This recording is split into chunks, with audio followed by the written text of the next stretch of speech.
the hero of Hyrule.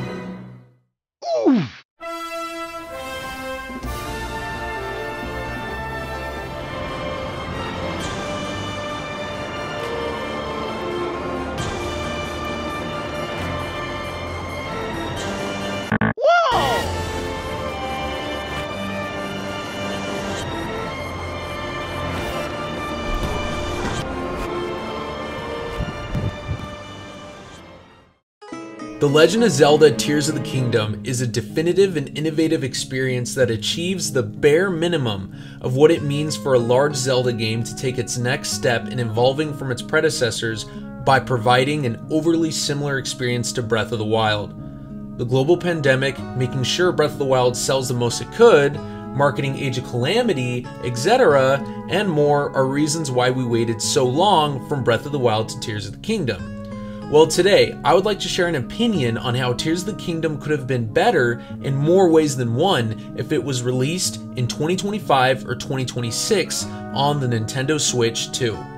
Now, some people might be upset that I would even recommend the notion of us patient Zelda fans waiting an extra 2 to 3 years for Tears of the Kingdom, but that's not all of what this plan entails. I believed we should have received another Zelda game in 2022 or 2023, one that really differs from Breath of the Wild and all of its characters instead of Tears of the Kingdom. This game would be The Legend of Zelda on the Switch that is no sequel, but rather a new original title.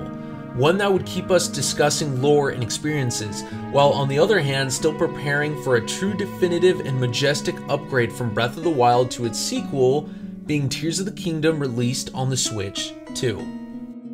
Now, here's the roadmap of how I would think this would all work out year by year.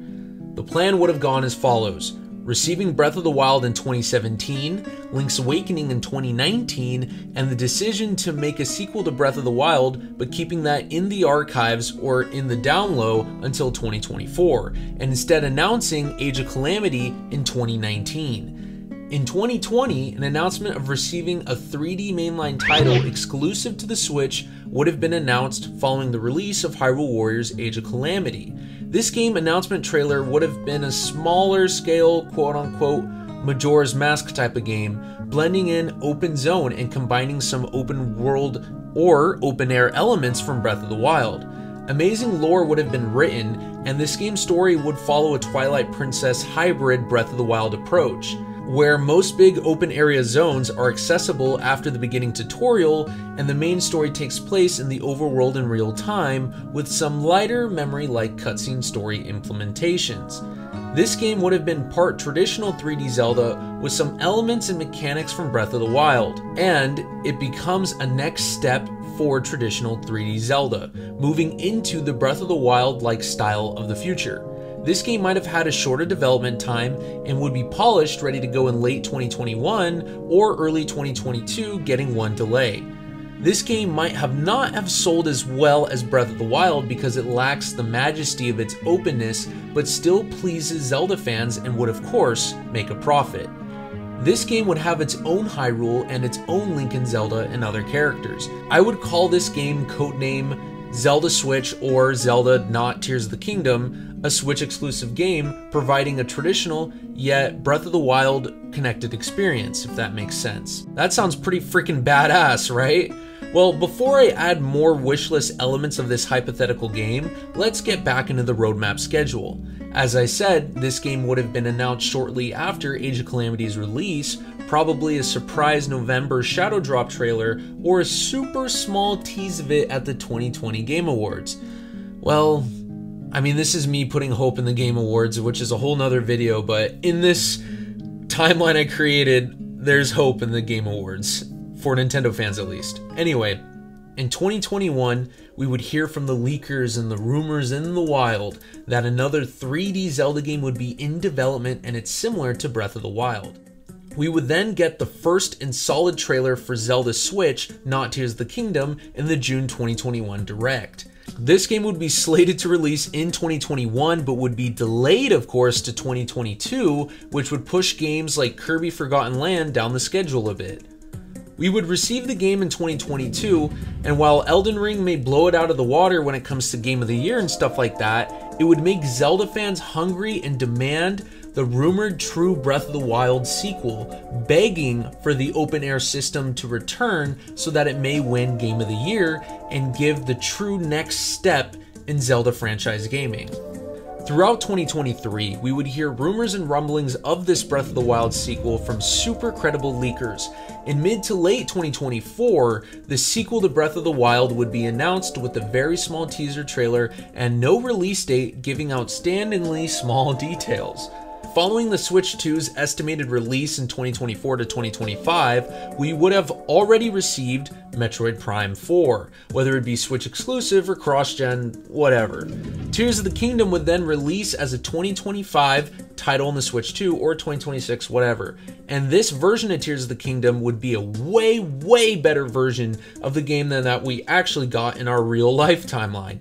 This version of Tears of the Kingdom would maximize the Switch 2's power to prevent lag in certain areas and increase the power and building ability of Ultra Hand, leading to more powerful and cool creations, as well as more sky islands to explore and adding more depth to the depths.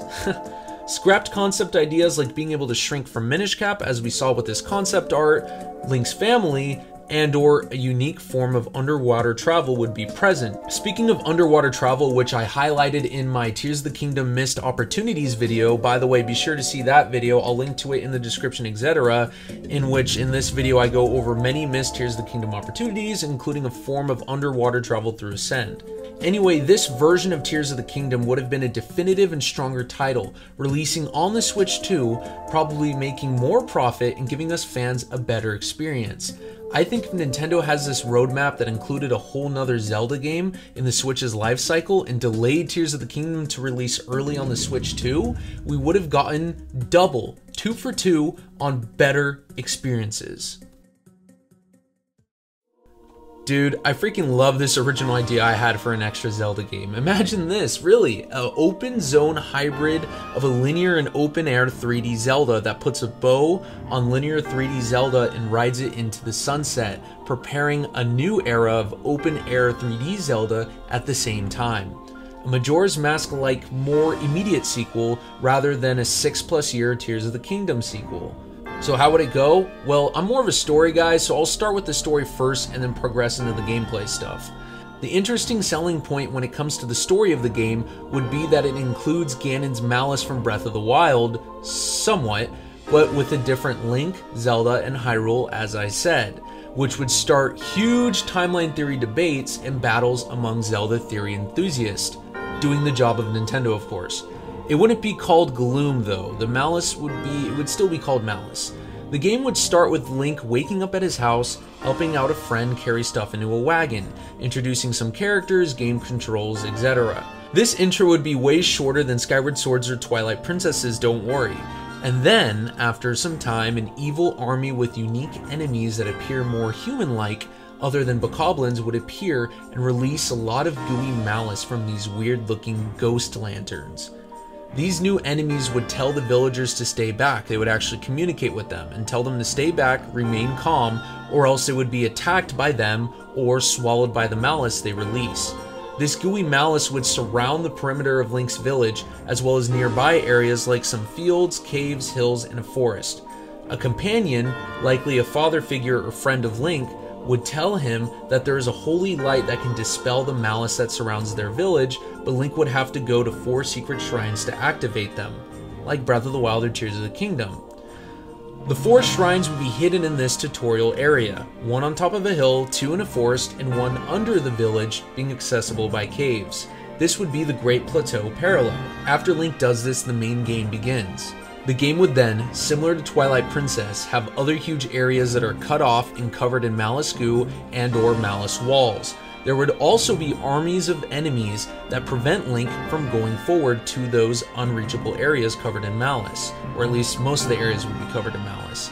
It would actually be similar to Red Dead Redemption 2 of all games, when going south in the map towards a fictional version of the Mexican desert results in being attacked and shot at to the point where it's practically impossible to go in that direction until moving forward in the story. Though in this case, in a hypothetical Zelda game, of course, Link would be attacked by arrows, malice projectiles like malice fireballs, etc. as well as health-sucking Malice and Malice walls. That means these areas cannot be accessible until a certain dungeon or boss is defeated. However, these areas are open zone, meaning like there's just a lot of great plateaus when it comes to world progression. After destroying another Malice source from a boss or dungeon, the player will get to pick between two places to explore next, Goron or Zora themed lands. However, the location not picked will still be guarded by Malice and enemies. After defeating one of those two sources in those lands, it will reveal half of the next explorable area as well as fully revealing the other area not originally chosen, depending on the one you picked, of course. Then there's freedom in exploring half of an area or going to the other land you didn't pick, and vice versa. Up to you. After doing this a couple more times, the final area is opened, which holds the castle and the final boss. Though there is a hidden area that's covered in Malice to later be revealed, and that isn't required to beat the game. You have to do some sort of crazy side quest or something like that, which then leads to an optional dungeon. Going back to some story stuff of the game, the villains would actually be the people of Astor's tribe from Age of Calamity, though in a new art style, and they would be wearing different outfits. This new tribe would have a unique connection with Girahim Vadi. The main villain would be similar to Astor, and would probably be named Celestor or something like that instead. Though the real final boss would be the true source of Ganon's malice, swallowing Celestor and merging with him into another creature, similar to Age of Calamity's final boss or even Link Between Worlds' final boss. As for other stuff, gameplay combat would be very similar to Breath of the Wild's, and unique dungeon items would also return, though not too many of them. Finally, I would call this game, drumroll, The Legend of Zelda Lantern of the Dread, referring to the lanterns that hold malice, and one lantern that the main villain uses that is the strongest, the Lantern of Dread, of course. But now, my fellow audience, what do you think? What would your version of an extra Zelda game be like? Or would you want to add to this whole idea I just created? I mean, there's a lot of gaps. I didn't go over like specific dungeons, specific areas, specific characters, returning characters, new characters, dungeons, whatever. I didn't go over any of that. So yeah, add to this. Let me know in the comments below. And frick, man, I really wish something like this happened. Man, why didn't it happen? You could literally delay Tears of the Kingdom on the Switch 2 and then make it freaking amazing, and while we were waiting for that, we would have been able to chew on Age of Calamity, Link's Awakening, and a smaller project Zelda game like the one I just said. And it doesn't have, the world doesn't have to be as big as Breath of the Wild. It could be smaller. You could have, like, I don't know, maybe one more dungeon, but a lot less shrines. And development time, and you don't really have to like create something from scratch. Like, I don't know, it just makes sense, dude. Anyway, like I said, let me know in the comments what you think about all of this, and to be honest, maybe I'll actually expand on this idea in the future. Who knows? I mean, I would love to. I probably will. Anyway, I've been talking for a long time, so peace out.